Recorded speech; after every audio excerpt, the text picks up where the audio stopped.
Hello, everyone, and welcome to another episode of the World War II Daily Podcast. Today, only with me, your host, Pietro. Usually, Samuel is one of the hosts with me, but today he's sitting on the guest chair to talk about his first book. The topic couldn't be better, right? We will dive into the world of the Dutch resistance during World War II and talk a little bit about how his family took part on it. Before we get started, don't forget that this show is available on YouTube, Spotify, Deezer, Amazon, and Apple Podcasts. Be sure to like, subscribe, and engage with us. It really helps the project. For daily World War II content and updates about the show, follow us on Instagram. On Instagram, at World War II Daily and underscore daily and at Samuel.thecorti. The links will be available on the description of the episode. And you also will have on the screen, probably somewhere here right now, the names of our pages. Um, so nothing better than having someone on the show with me that can actually talk about his work and share his knowledge. So we always have the possibility of interviewing one of ours, right? So let me introduce Samuel to you and tell you a little bit about his work, and he can complement in the end. He can talk a little bit more about it. So we have here with us the Dutch writer and historian Samuel de Korte. His work to recognize the African American soldiers in World War II is outstanding. He's majored in cultural history of modern Europe at the University of Utrecht in the Netherlands, where he went through deep research about the African American soldiers in the Second World War. He already published three books, actually four right now, right, Samuel? Soon, Four books. in a couple of weeks. Okay. So on Mm. okay, so we're gonna talk about this later. Um so he wrote a bunch of books. Mm. The first one, which is the one we're gonna be talking about today, is Tragedy and Betrayal in the Dutch Resistance.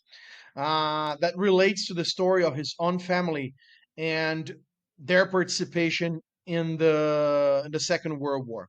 He has another books, for example, the 614th Tank Destroyer Battalion. This one I read, and it's a very good book. He has another one about the Tuskegee Airmen, which is the dogfighting with the Luftwaffe and Jim Crow.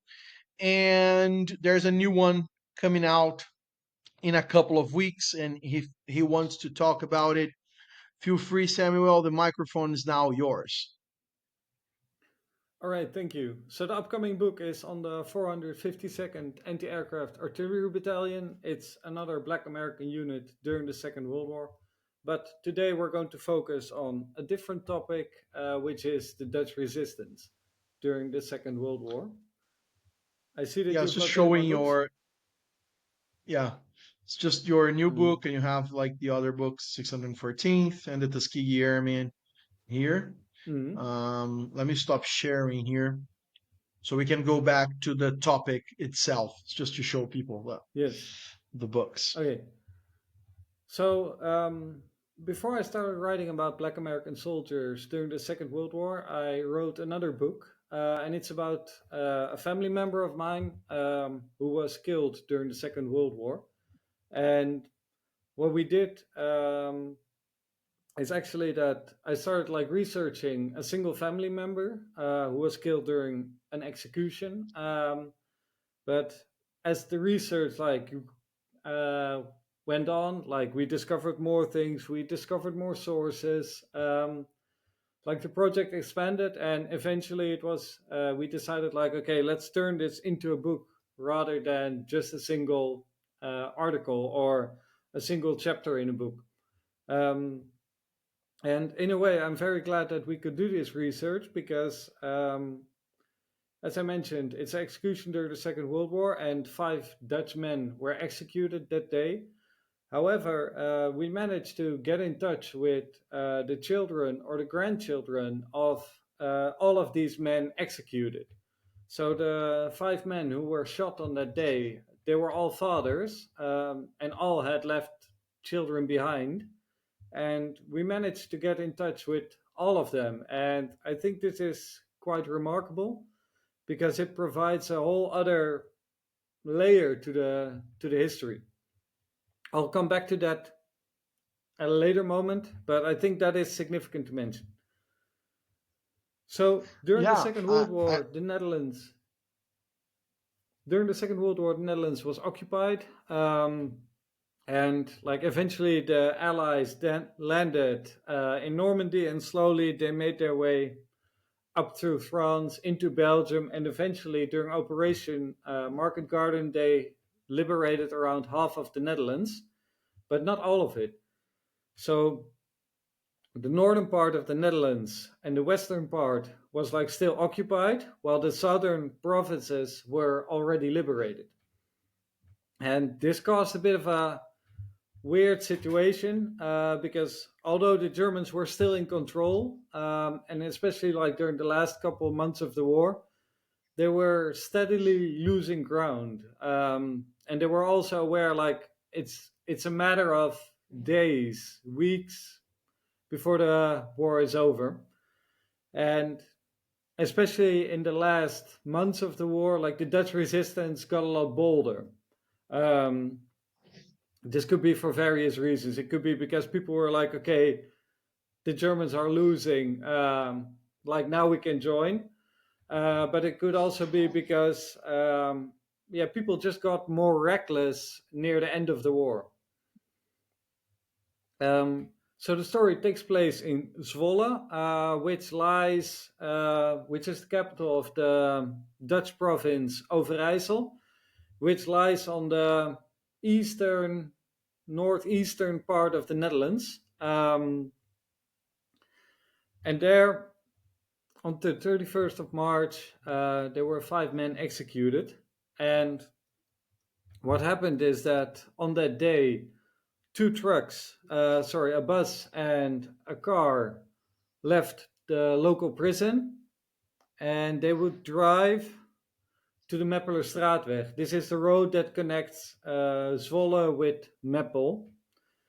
And once they got there, they put soldiers on both sides of the road to stop the traffic. And in between, five men got out.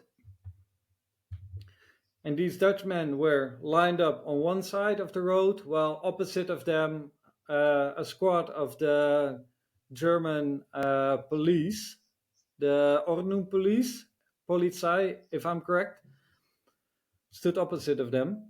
And these five men were all shot. sorry for However, interrupting yeah, you.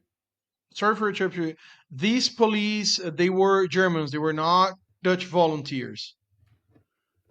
there was a Dutch traitor present. So he worked for the Germans. And what he did was he worked as a translator. And he Okay. wanted to be there because he had never experienced an execution, and he wanted to be there on that day. Um, Okay. Besides him, like the all the others, like the soldiers present, they were part of the Sicherheitsdienst. They were like, yeah, the German policemen, so to say. And this firing squad, they were part of the Ordnungspolizei, if I'm correct. And like the Ordnungspolizei, like those were the soldiers that shot, while other soldiers would like stop the traffic. Um, it was early in the morning, but on both sides of the road, there were already people. People were already like starting their day or on the road for other activities. And like these people were unwanted witnesses to this tragic event. We actually managed to get in touch with someone who witnessed the execution. Um, at that time, he was still a child. I believe he was a teenager. but he witnessed the execution. And okay, I'll come back to that at a later moment again. But yeah, so after the five men had been shot, they were also shot again, like to make sure that all of them were dead. And what happened is that a German soldier was pointed out, like, okay, you need to like fire these shots. However, he tried his pistol in a ditch and it worked, and then he shot one person, and then when he wanted to shoot the next one, the pistol misfired, and eventually the German officer overseeing the execution, he fired at each of these corpses. And the reason I mention this is that so it's not a clean execution, so to say. It's not like, okay, No. sometimes you see in movies like, okay, people are shot and then they fall down and that's it. No, it's like, okay, these people are shot, like there's two shooters for every person, and then they're shot once more. So it's quite a bloody mess, to say, so to say. Mhm. But yeah. Now, these five men were executed, and I think it will be interesting to know that we also have images of all of these five men. I'm going to share my screen now. Yeah, go ahead.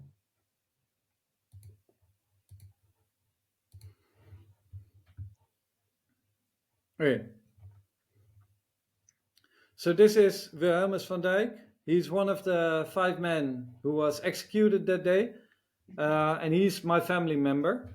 And what happened is that on the day, actually, I should go back a little.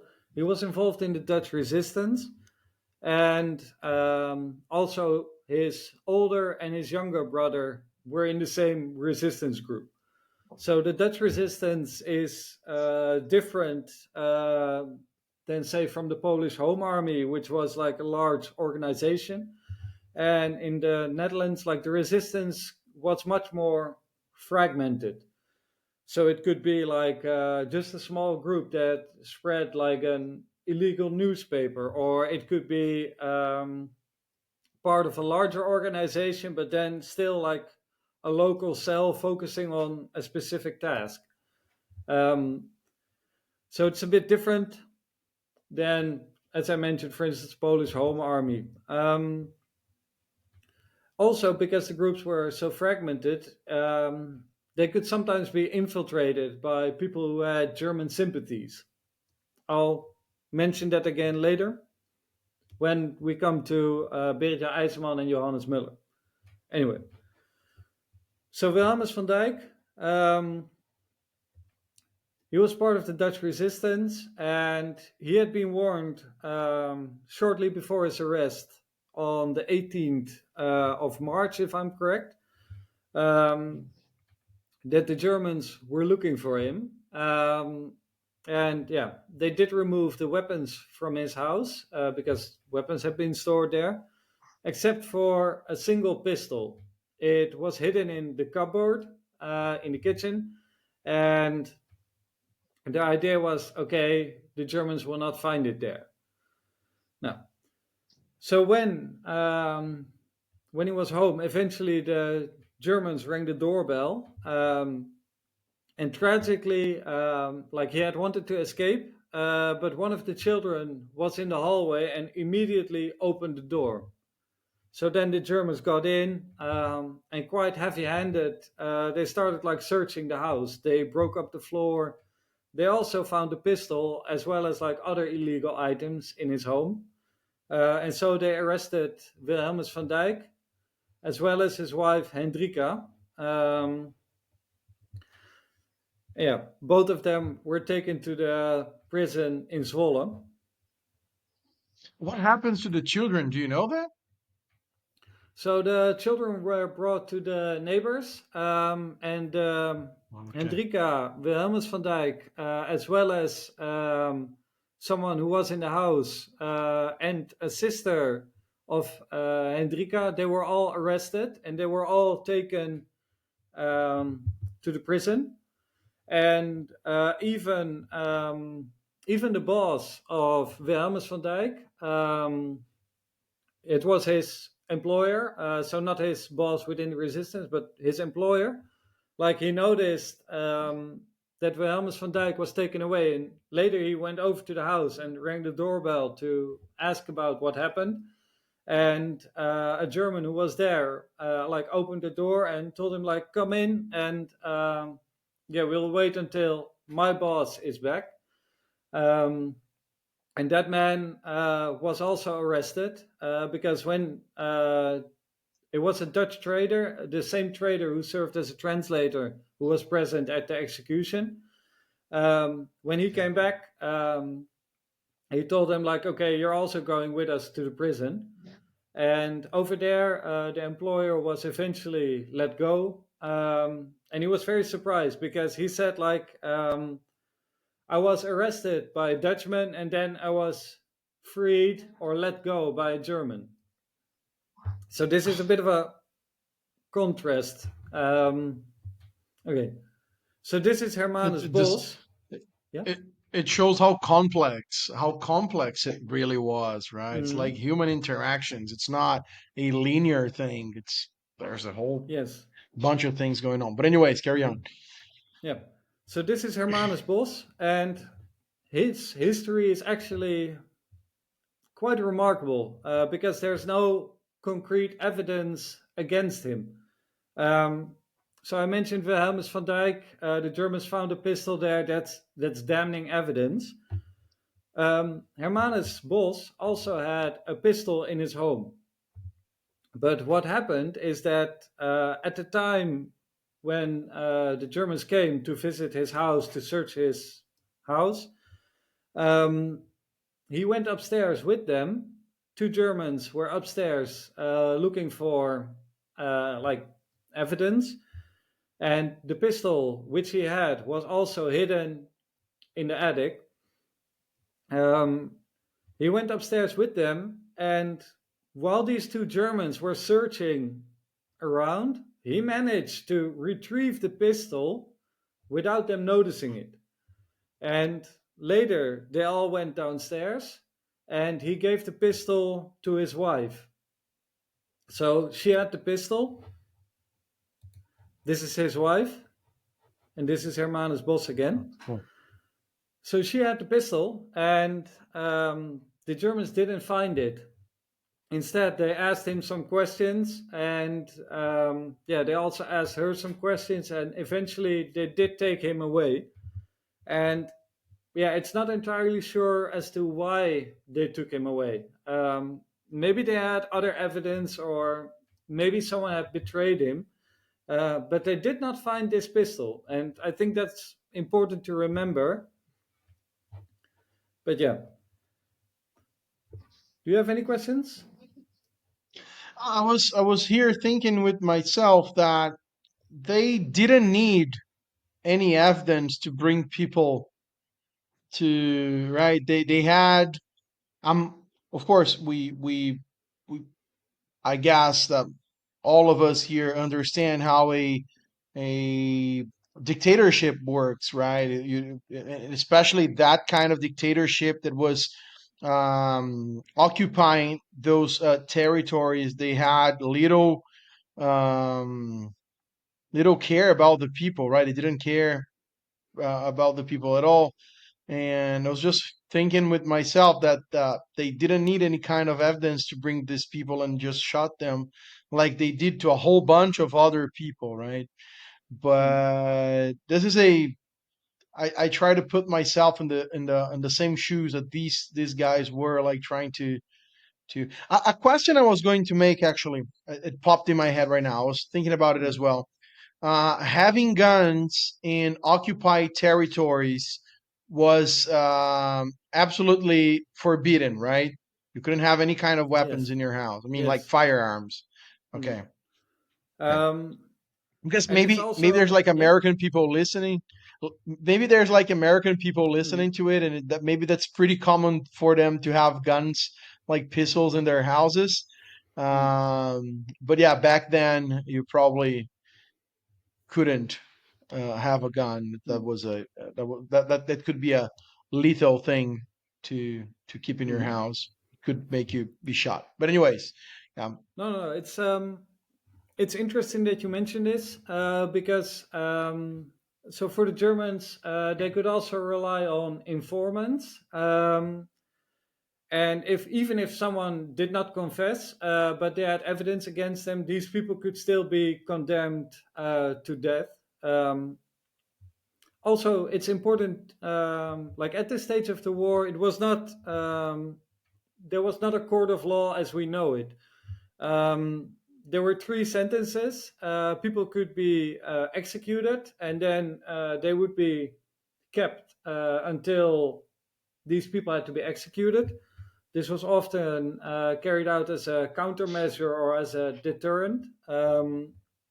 So, say the resistance attacked a railway line, a certain number of Dutch people would be executed, or say something else had been done, like a German soldier had been killed, then again a certain number of Dutch people would be executed, and they used people who had been condemned to death for this purpose rather than just random civilians, because these people were already enemies of the they were already enemies of the Germans.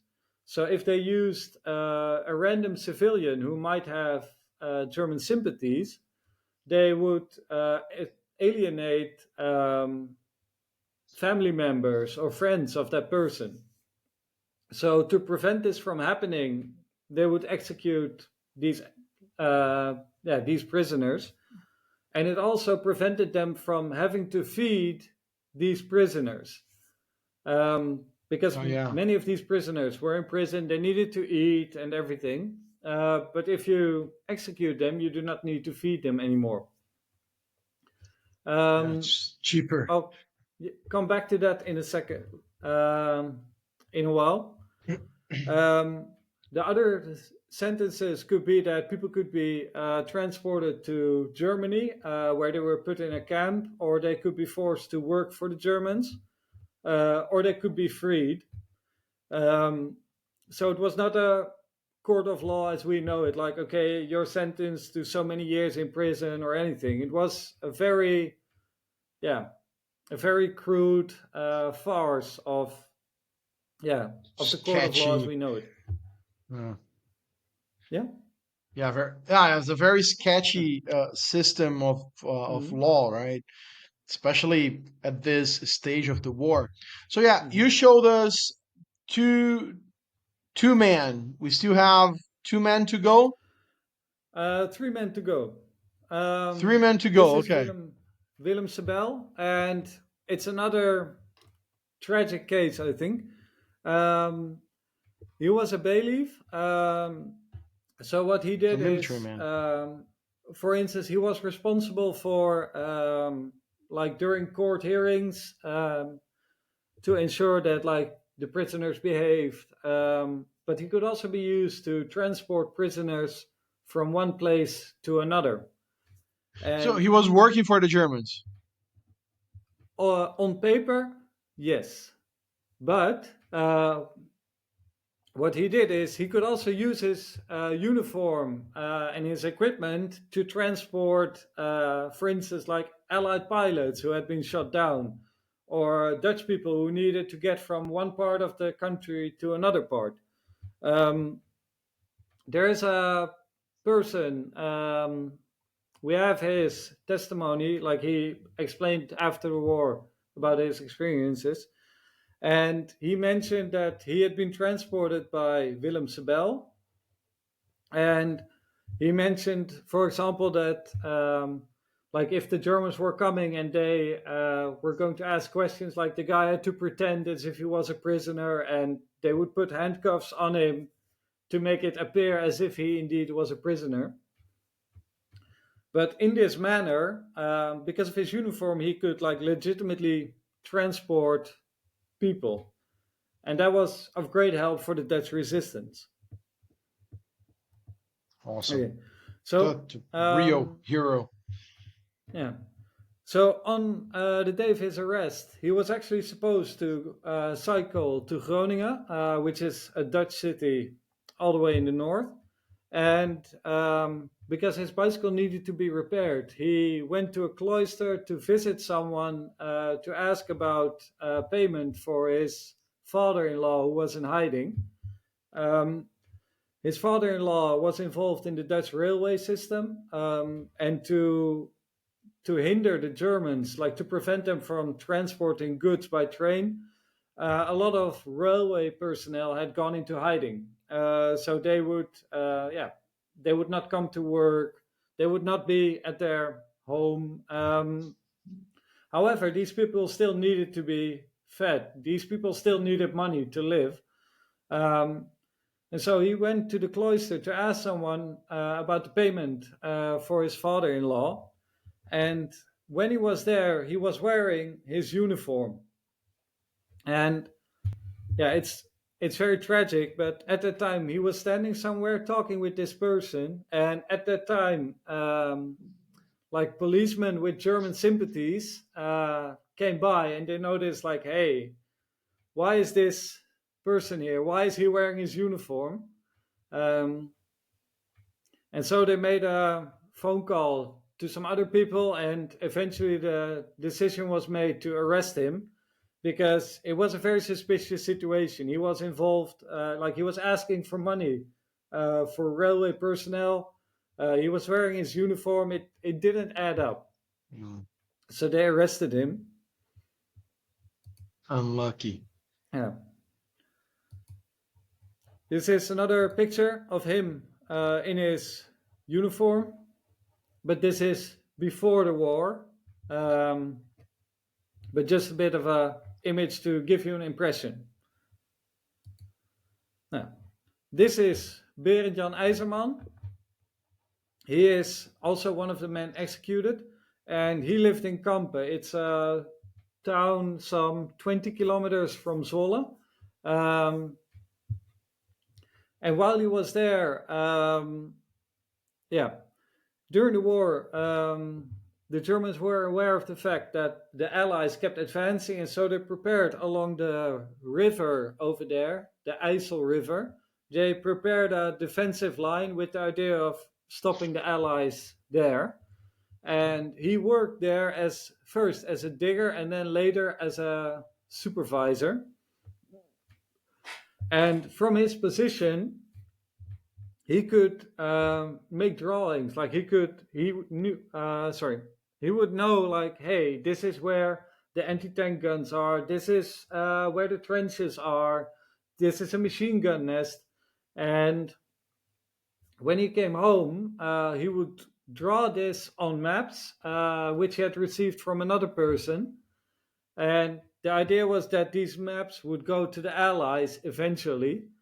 Um, and he was doing espionage, and that's again something for which, if people were caught, they would be executed. However, he was not doing this alone. He was aided by a woman, and together the woman like supplied him with the maps, and he would like draw on them. Um, However, in Kampen, there was a traitor. There was a person who worked with the Germans, and it's a very insane story. And I highly recommend, if you have the time, by all means, read it. Um, but this guy was a drug addict. It was a drug addict with German sympathies. He was addicted to morphine, and he was just he was just crazy. And he would report all kinds of things to the Germans. And like in some cases, these things were not even true. Like he had misrepresented the situation, or he had lied about things. Yeah. There's also a German deserter, like a soldier who served in the German army who deserted and had gone into hiding, and he was betrayed by this traitor. And so this trader eventually managed to win the trust of yeah, Berend IJzerman and the woman who was working with him. Sorry, let me grab a drink. What they They did they is, uh yeah, they didn't know that this guy was reporting stuff to the Germans. no, They had no idea. no. Okay. And in Of hindsight, it's course. of course very obvious, like what's going on. But you have to imagine, like at that time, people had a yeah, they had a lot less information than we have now. Yeah. You Imagine like you you're can check their working, like Instagram. yeah, no, they did not have that at that time. Uh, Um, Anyway, so this guy, like eventually at a meeting, so there was the traitor, Berend-Jan IJzerman, and the woman. For instance, the traitor would say like that he was an intelligence service agent. And IJzerman also asked him like, do you have any evidence or is there like some sort of proof? And then the guy would say like, yeah, it's not as if we're like going around carrying cards or something with this information. um, and yeah, eventually he did manage to win the trust of Benja IJsman, the woman, and he received a map with the information on it, like the drawings that he had made, and he brought this directly to the Germans.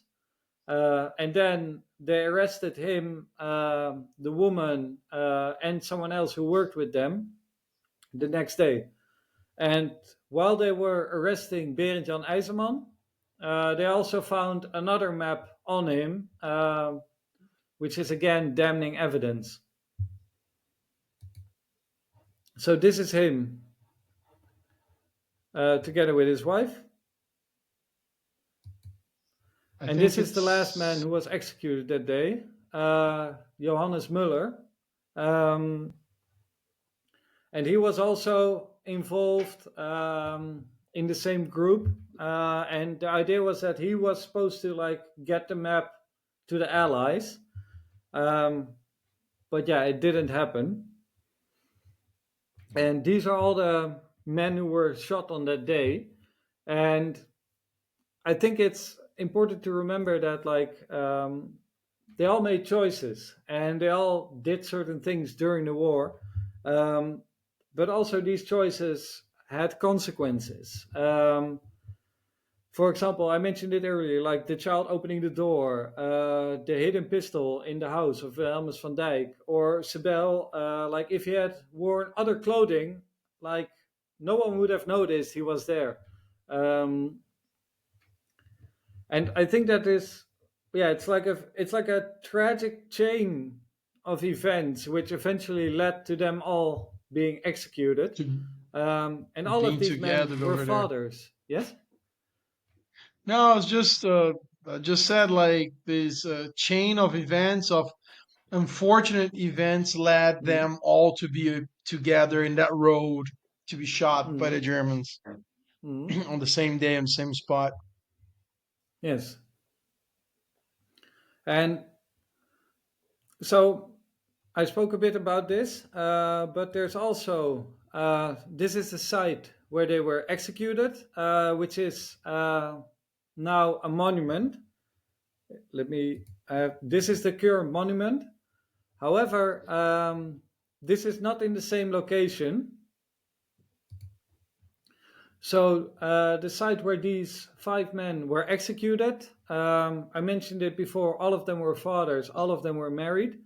Um, After the war, the wife of one of them, she moved into a building near the site of the execution, and when she looked out of her window, she would see like the location where they were executed. And she requested like, can we move the monument so that like every time I look out of my Ah, window, I okay. don't need to like be reminded of the death of my husband. And that's why they removed, not removed, why they moved the monument to a different location.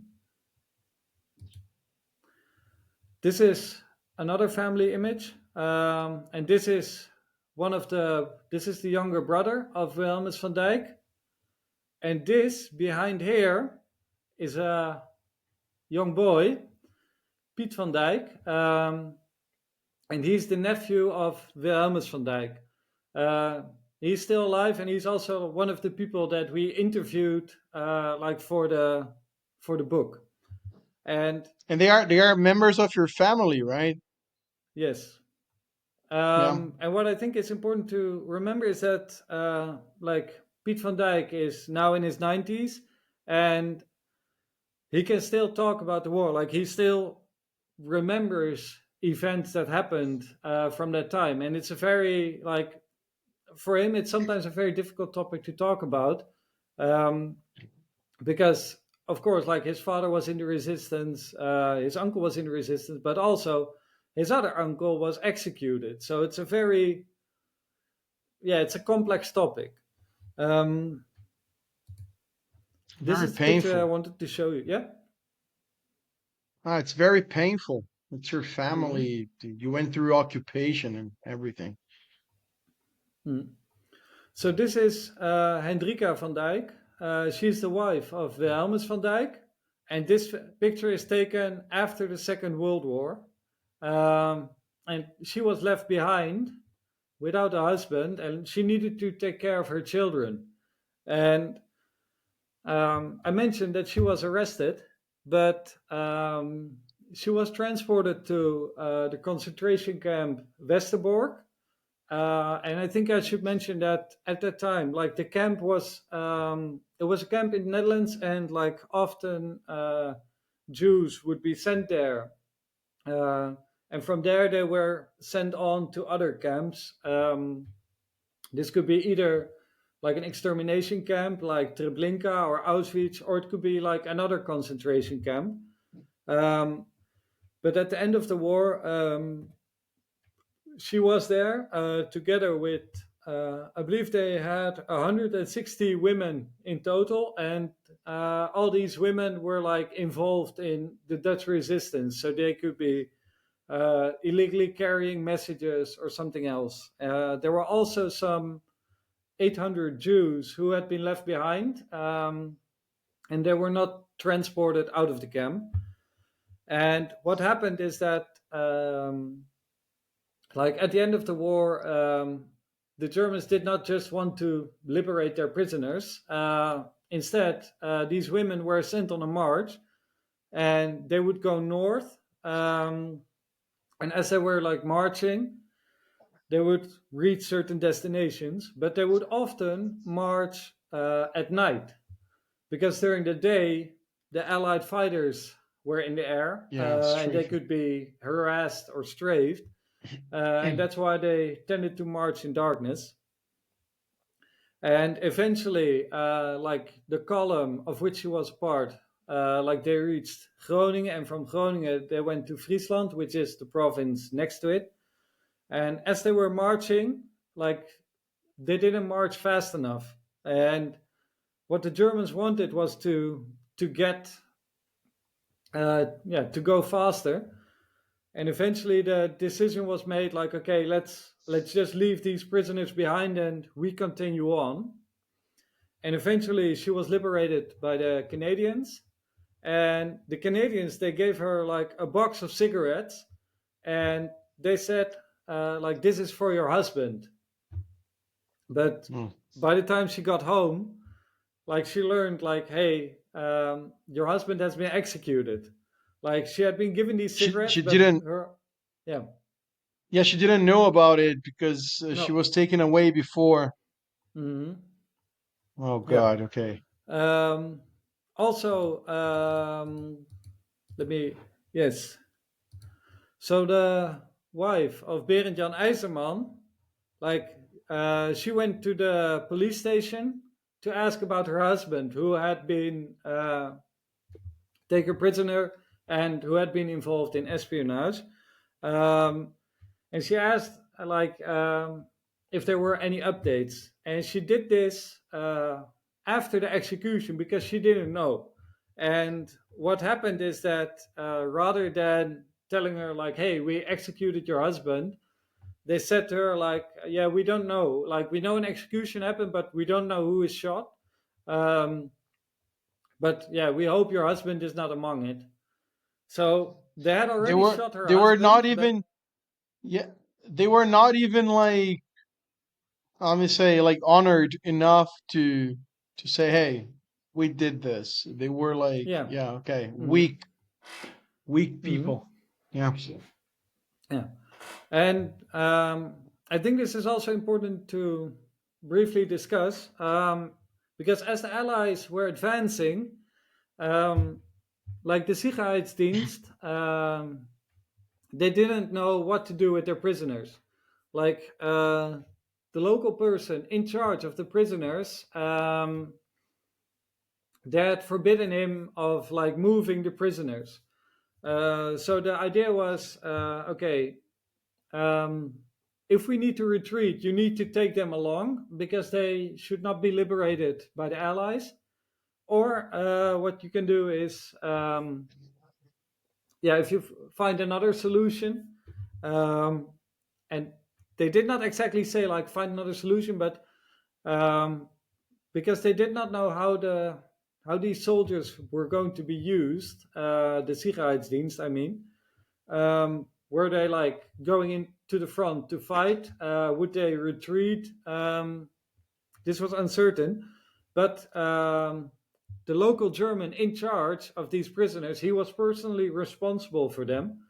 Um, and he could also simply have made the decision like, okay, let's just get rid of them, as many of them as possible, um, just to like have his hands free, so that like if it came down to fighting, like he could fight, or if they needed to retreat, sure, he could retreat with them, rather than having to worry about all these prisoners. So, That's insane, man. Yeah. mhm.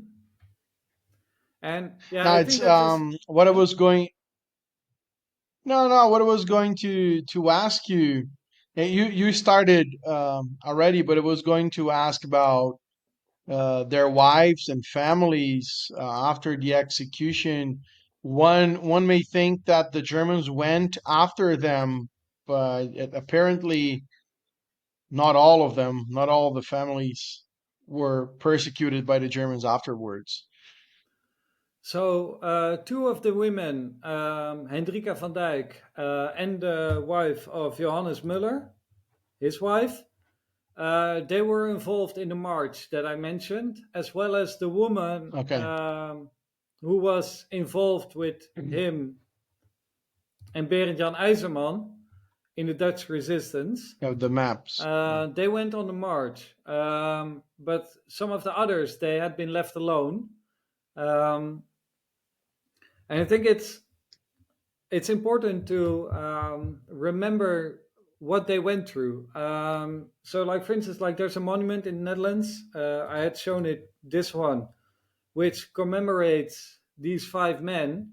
Um, but I think it's also important to remember, like, okay, so these were five men. There were five fathers. They left behind five wives, and like imagine the sadness they had to go through. And this is just one execution. This is like in the history of the Second World War, this is a footnote, maybe not even a single footnote. Yeah.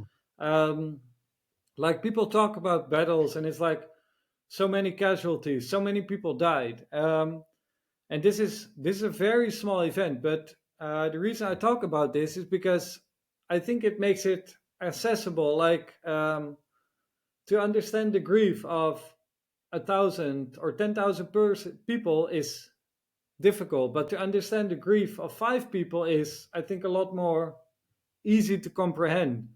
Um, Absolutely. Yeah.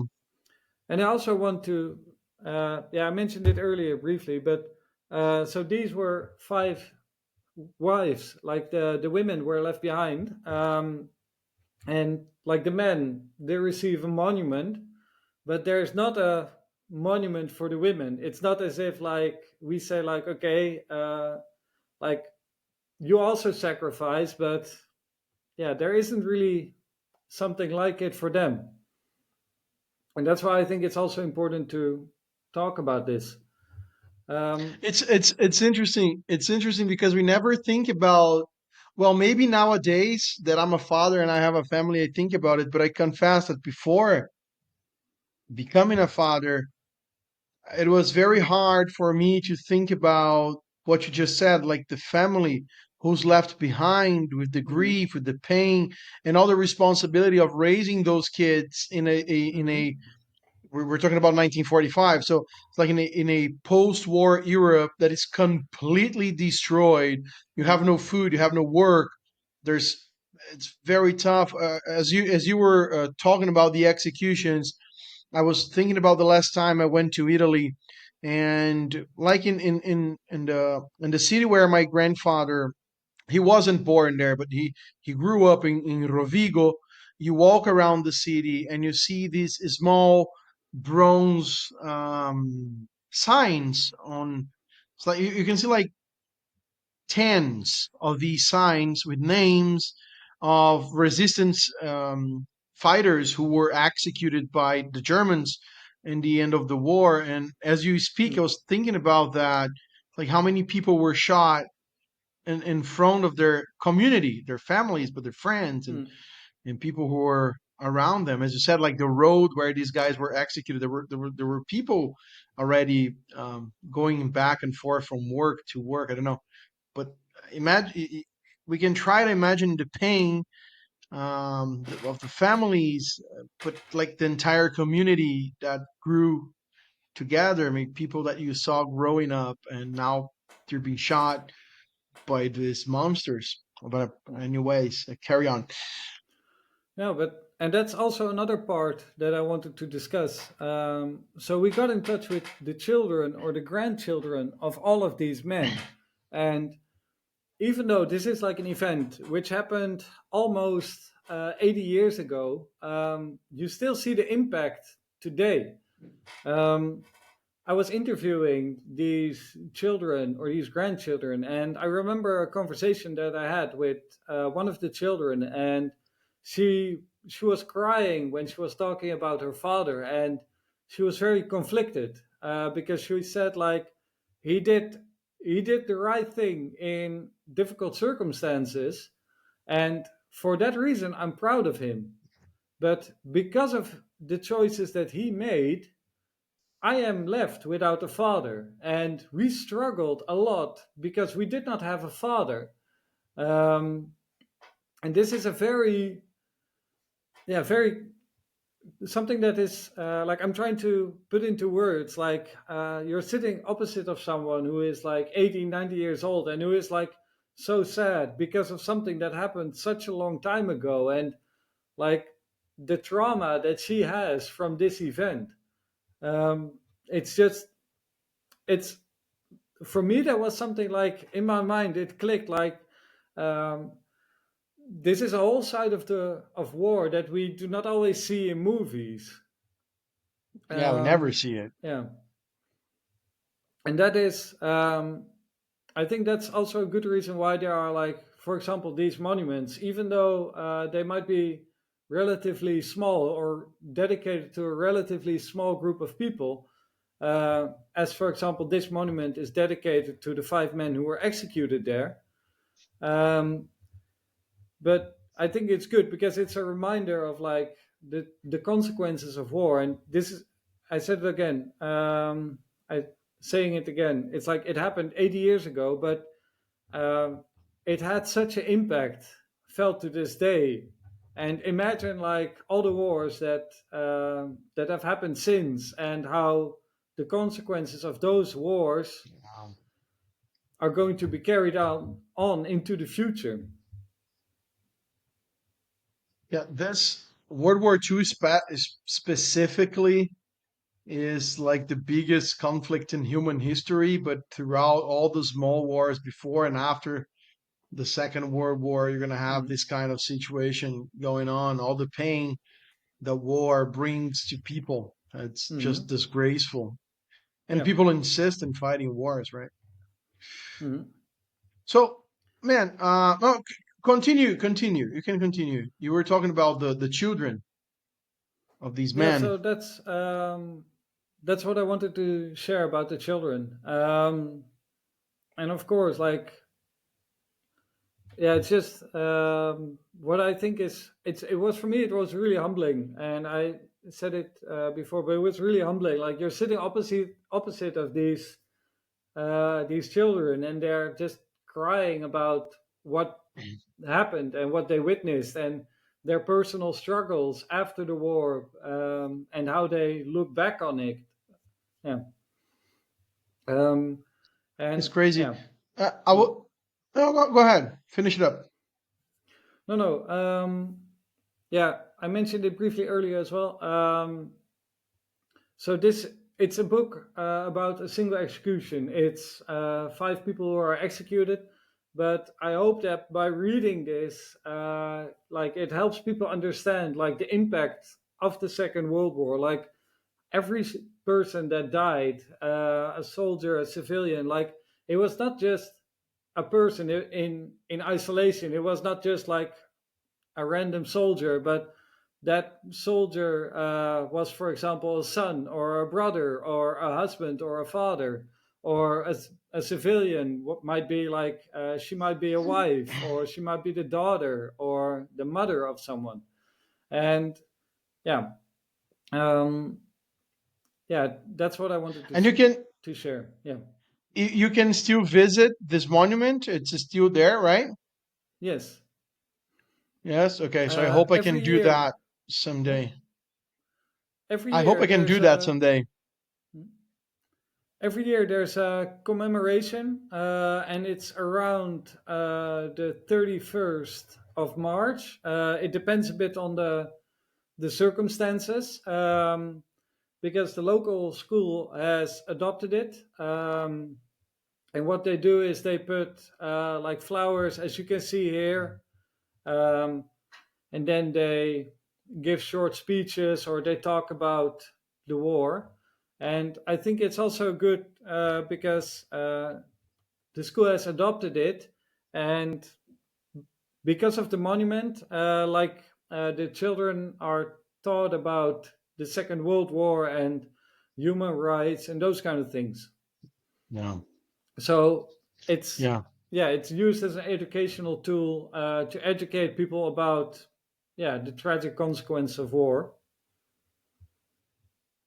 It's insane. It's insane to me, like you said, for the daughter or the son of one of these men that, all right, he was doing the right thing, but he did the right thing, and now I grew up without a father and we struggled Mm, a lot. It makes me think about how many people like underwent those events and those circumstances in the Netherlands, in Belgium, in Italy, in France, in Poland, and all these resistance movements. Like, mm, what kind of bravery, right? What kind of mindset you have that, all right, I have a family, but in order to protect my family from these invaders, these monsters, I have to take the risk, and I will do it. And I'll take it to the last consequence, which is being shot and die in order to do what is right. I see, like, I don't know, I can't judge and I can't completely understand what happened. And I confess that I'm good with that. That's why we're doing the show. We're trying to understand. And that's why we study history. That's why you write the books. mm, But still, I think there's a lesson to be learned. It's not only about sacrifice, maybe not even about bravery, but about doing what's right. It doesn't matter, like, what the consequence will be if I get caught. And it would be easier not to do anything and just watch and maybe cooperate. But no, we're doing what's right, and we're going to fight this the way we can fight it. I say that because my grandfather, we have two mm, people here who got relatives in the resistance. My grandfather fought for the Italian army, but he ended the war fighting for the resistance in Italy. He was a partigiano, and he had to leave Italy after the war because he was being threatened by not only the, let's say, like the neo Nazis, like the guys who were the new generation of fascists there, but also from the communists, and he had to leave and try starting a new life here. And that's why I'm here in Brazil right now. And you see that the impact it has. Fortunately, he wasn't caught or executed, but he survived the war. But many of his friends and many people, like he had six siblings, and from these six siblings, I guess three were men and three were women, and one of his brothers never returned, and he never talked about it.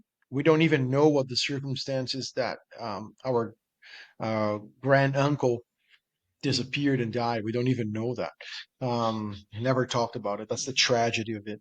But anyways, is there anything you want to add? Maybe about the book, what people will find in this book, the details it So shows, talks about. um, the book is called Tragedy and Betrayal in the Dutch Resistance. I can highly recommend it. Like, we now gave a bit of a short version of the history, but there's a lot more to explore.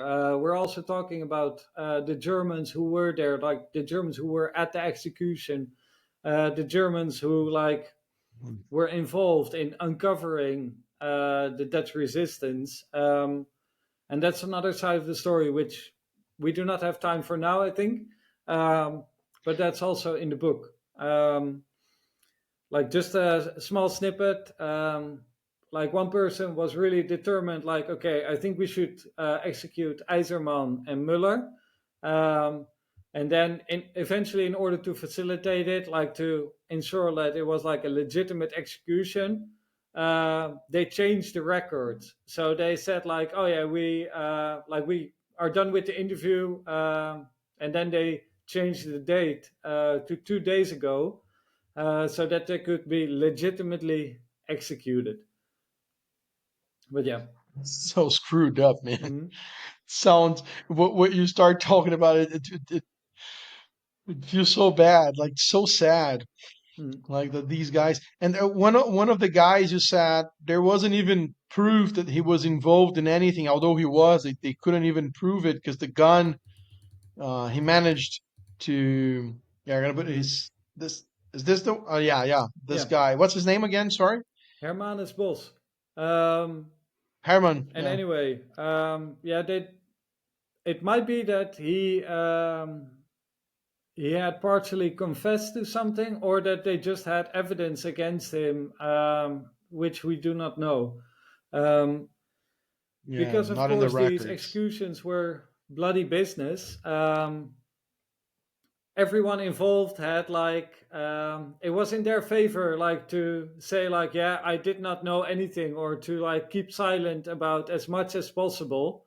Um, because, for instance, like, we know there's at least one German who was involved in the arrest of one of these people, but he did not say anything about it, and there's nothing on record about it. And of course, like, if after the war, many of these Germans, they were brought over to the Netherlands to be heard and tried, yeah, for their crimes. And it's, of course, not in their favor to talk about like, oh, by the way, I was at this execution and I arrested this person. Oh, and by the way, I also did this. No, they remain silent about as much as possible. But yeah. It's it's curious that you bring that. Of course, they would do that, and we if you're a listener from this show, if you listen like some episodes back, like episode number 7, part 1 and part 2, we fall back to the story of the clean hands. Like, wow, why we don't have records of this? It never happened. No, because the guys involved never talked about it. Of course, they Mm, want to hide it away. They're never gonna talk about it, right? So mm, that's I think it complements the the myth of the clean hands, like the things we were trying to debate a couple of months ago.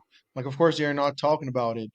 mm, Maybe this guy was even like reported by some neighbors who knew we and never went for like. Don't make any records about what I'm gonna say, but I'm gonna tell you what's going on. Never mention my name. Never put it in a document. I can mm, tell you that this guy is involved. Maybe something like mm. that. All right. Do you have any final words so we can wrap it up? If you made it to the end of the episode, Thank you for listening, and I hope to see you on the next one. Perfect. So yeah, we are gonna bring Samuel for more discussion later on this year, maybe next year. I don't know. If you listen to the episode until this point, I want to thank you very much. Do not forget to subscribe, give us a like, comment something. Again, we are very open for um, your opinions. We want to listen. We want to improve, and we want to keep doing the episodes that you may like to listen. Um, am I forgetting anything? Again, we are on Instagram. The links will be on the description of this episode, as well as Samuel's books links. You're going to find all the books. There's a new book coming out. So you're going to be able, people are already able to pre order, right, Samuel? Yes. Yeah, okay. So pre-order is already open. You can find the links on our Instagrams. We share it every now and then. Samuel is sharing it a lot, so you can find it there. But it will be here in the description. Be sure you click and you pre-order Samuel's new book and this book about the Dutch resistance, which is I'm sorry, I'm gonna read the name of the book here for you in a minute, which is Tragedy and Betrayal in the Dutch Resistance.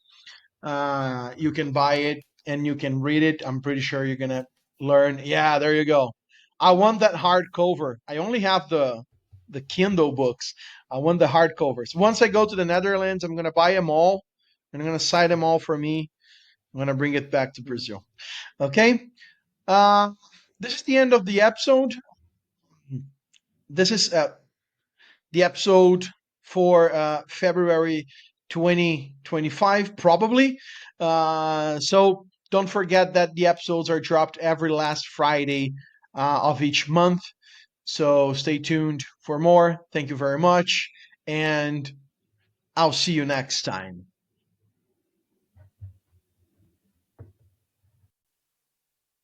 Hello there. Thank you very much for watching until the end. If you liked the video, please leave it a like. If you didn't like, unlike it and tell us in the comments how we can improve. Don't forget to subscribe because that supports us a lot. And stay tuned for more here in the World War II Daily podcast. Thank you very much. I'll see you on the next one.